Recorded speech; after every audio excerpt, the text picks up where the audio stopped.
Hello friends, welcome to my TET class. Friends, आज हम देखने वाले हैं हमारा पर्यावरण। हमारा पर्यावरण ये जो बुक है, यहाँ से आपकी पिछली बार टीटी में 15 प्रश्न आए थे और इस बार भी आने के पूरे चांस है। तो मैं बता दूं कि इस बुक में आपके 13 टॉपिक है जो हमने पूरे कंप्लीट कर लिए हैं, लेकिन उसके अलावा भी इसमें दिया है पर्यावरणविद के बारे में दिया है। तो जहां से इनके नाम वगैरह आते हैं और पूछा जाता है कि किस क्षेत्र से संबंधित है, और इसके अलावा पर्यावरण कैलेंडर दिया है, कौन सी तिथि को क्या मनाया जाता है इस बारे में। तो आज हम जो पढ़ने वाले हैं वो अभी हम पढ़ने वाले हैं पर्यावरणविद। तो ये देखिए आपका है यहाँ पे पर्यावरणविद क्या है, इससे एक बार देख लेते हैं। हमारे देश में पर्यावरण के प्रति जागृति बढ़ाने तथा उनके संरक्षण व संवर्धन के लिए समय समय पर प्रकृति व पर्यावरण प्रेमी आते रहे हैं। किनके बारे में? प्रकृति एवं पर्यावरण प्रेमी आते रहे हैं।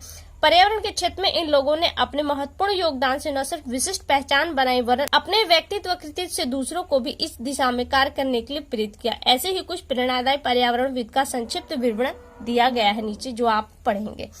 तो यहाँ से पिछली बार स्वामीनाथन का नाम दिया गया था और पूछा गया था ये क्या है। तो स्वामीनाथन एक कृषि वैज्ञानिक है जिनके बारे में हम अभी थोड़ी बहुत चर्चा करेंगे। तो पहला नाम आप यहाँ पे देख सकते हैं, दिया है सुंदरलाल बहुगुणा। तो हम इनके बारे में थोड़ा सा देख लेते हैं। और यहाँ पे एक तस्वीर भी उनकी दी गई है, आप देख रहे हैं, दिया है। यह एक ख्याति प्राप्त पर्यावरणविद है। वैसे सुंदरलाल बहुगुणा को आप लोग जानते ही होंगे। इन्होंने वृक्षों को काटने से बचाने हेतु चिपको आंदोलन की शुरुआत की थी। आपसे प्रश्न बनेगा कि चिपको आंदोलन किसने शुरू की थी? तो सुंदरलाल बहुगुणा ने, ये उनकी तस्वीर है। तथा इनका प्रभावशाली नेतृत्व किया चिपको आंदोलन का। टिहरी बांध के खिलाफ भी आंदोलन चला। अब यहाँ पे टिहरी बांध के लिए भी पूछ सकता है कि किसका नाम जुड़ा है, तो सुंदरलाल बहुगुणा का नाम जुड़ा है। इनका प्रमुख कथन था, बांध नहीं चाहिए, बांध पहाड़ का विनाश करते हैं, क्योंकि बांध बहुत ज्यादा एरिया लेता है और ये देखना पड़ता है बांध बनाने से पहले कि ये एरिया कितना सही है बनाने के लिए हिसाब से, क्योंकि बहुत से चीज यहाँ पे प्रभावित होती है, सामाजिक जीवन, मानव जीवन, सब कुछ प्रभावित होता है। पर्यावरण क्षेत्र में इनके उल्लेखनीय योगदान के लिए इन्हें पद्मश्री, पद्म विभूषण, जमनालाल बजाज व राइट लिवलीहुड पुरस्कारों से सम्मानित किया गया है। किसको? सुंदरलाल बहुगुणा को। आगे आ जाते हैं चंडी प्रसाद भट्ट, ये उनकी तस्वीर है। चंडी प्रसाद भट्ट गांधीवादी पर्यावरणविद थे, यानी कि वो गांधीवादी थे।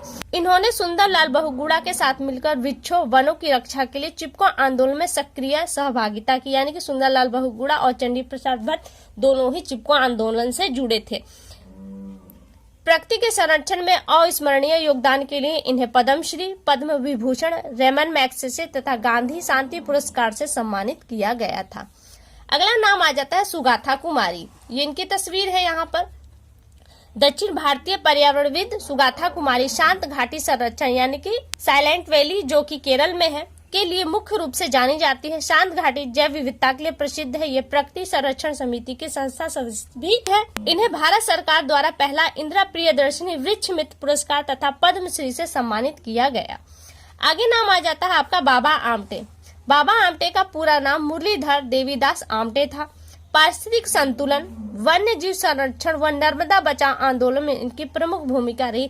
नर्मदा बचाओ आंदोलन से पूछा जाता है कि किन की भूमिका रही है, तो वो बाबा आमटे की रही है, और जीव संरक्षण के लिए। पर्यावरण संरक्षण में इनके योगदान के लिए 1971 में पद्मश्री, 1985 में रेमन मैग्सेसे और 1986 में पद्म विभूषण तथा 1999 में गांधी शांति पुरस्कार से सम्मानित किया गया। अगला नाम आ जाता है सुनीता नारायण, ये इनकी तस्वीर है। सुनीता नारायण भारत की प्रसिद्ध पर्यावरणविद है। इन्होंने औद्योगिक विकास का पर्यावरण पर पड़ने वाले प्रभाव पर शोध कार्य किया। ये हरित और सतत विकास की समर्थक है। 1982 में ये दिल्ली स्थित विज्ञान एवं पर्यावरण केंद्र से जुड़ी रही। 2005 में भारत सरकार ने इन्हें पद्मश्री व राज्य लक्ष्मी पुरस्कार से अलंकृत किया। तो ये कुछ पर्यावरणविदों के नाम थे जिन्हें आपने इस बुक के माध्यम से पढ़ा, और एक दो नाम और है तो वो मैं आपको यहाँ से दिखा देती हूँ। देखिए, नॉर्मन बोरलॉग हरित क्रांति के जन्मदाता डॉक्टर बोरलॉग को माना जाता है, और ये पूरे विश्व में जब हरित क्रांति आई है उसके लिए जाने जाते हैं। दिया है कि हरित क्रांति के जन्मदाता डॉक्टर बोरलॉग का ऋणी पूरा विश्व है। ये अमेरिका के थे। 1950 में इन्होंने गेहूं पर शोध आरंभ किया और 60 के दशक में इन्होंने सोनारा 65, ये गेहूं की एक प्रजाति है, सोनारा 65 और लरमा रोहो नामक गेहूं की प्रजाति की खोज की, जिससे आज बहुत ज्यादा उन्नति हुई गेहूं के उत्पादन में। और ये पूरे विश्व में अगर हरित क्रांति की बात आती है तो नॉर्मन बोरलॉग का नाम आगे आता है, लेकिन वहीं इंडिया में जब हरित क्रांति की बात आती है तो डॉक्टर MS स्वामीनाथन का नाम आता है। भारत में हरित क्रांति के जनक इन्होंने मैक्सिकन व बौनी प्रजाति के गेहूं को भारत में विकसित किया।